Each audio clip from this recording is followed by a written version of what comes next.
Hey guys, it's me again with another vlog. And what I want to talk about today is kind of related to the previous vlog that I did, which was about my frustrations with A&V competitions. And a lot of those frustrations had to do with the fear of being spoiled. And I thought, spoilers is something that I can talk a little bit more about. So that's what I'm going to be doing today. I'm going to talk to you yet again about spoilers. And I'm somebody that really cares about spoilers. I know there are people who aren't, but I think it can really not so much ruin, but really diminish the experience of whatever you're watching or reading or playing. And so yeah, I care a lot about spoilers. And I understand that spoilers are almost always accident and that it can happen very easily. Like, I've spoiled people before, obviously I have. Like, yeah, it's just so easy to think like somebody's already watched the show, or what you're saying isn't really a spoiler, even though when you start thinking about it, it kinda is. And it can happen, and I totally understand.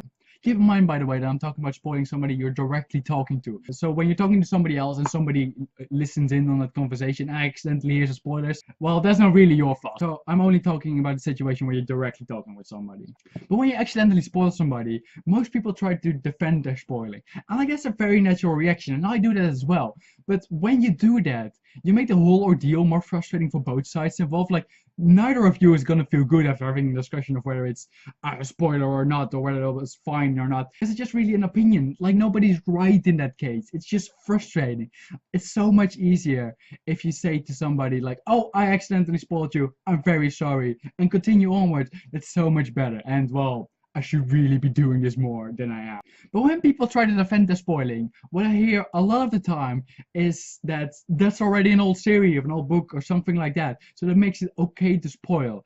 And well, I don't really agree with that, because first of all, who's going to decide what's old and what's not? Like, there's not a clear line there. But second of all, you have to realize that a lot of new shows are coming out each season. Like, throughout the year are tons of new shows, and it can already be really hard to keep up with the shows that you want to watch that are just coming out. And after that, the enormous treasure trove of older anime that you really want to watch, and it just becomes impossible to watch everything. So you just have to make choices, and making the choice for, okay, I'm going to watch this now, but I want to watch that later, that doesn't mean it's okay to be spoiled for that other thing just because it's old or becoming old.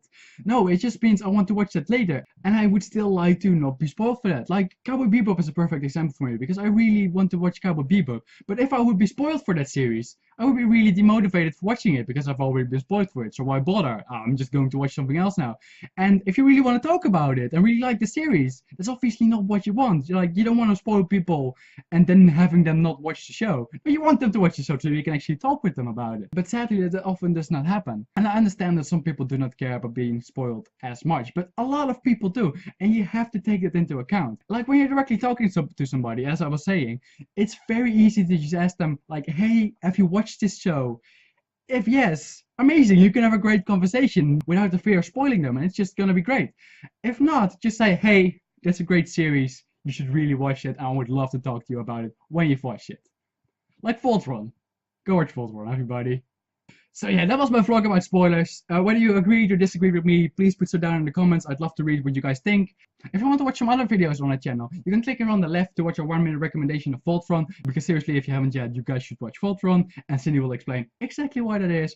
Or you can click here on the right, where we have the wrap-up of the summer season of the ARC group, in which we review the series that we watched throughout the summer without spoiling them. So yeah, that's it for me. I hope you guys enjoyed, and I guess I'll see you guys next time. Later!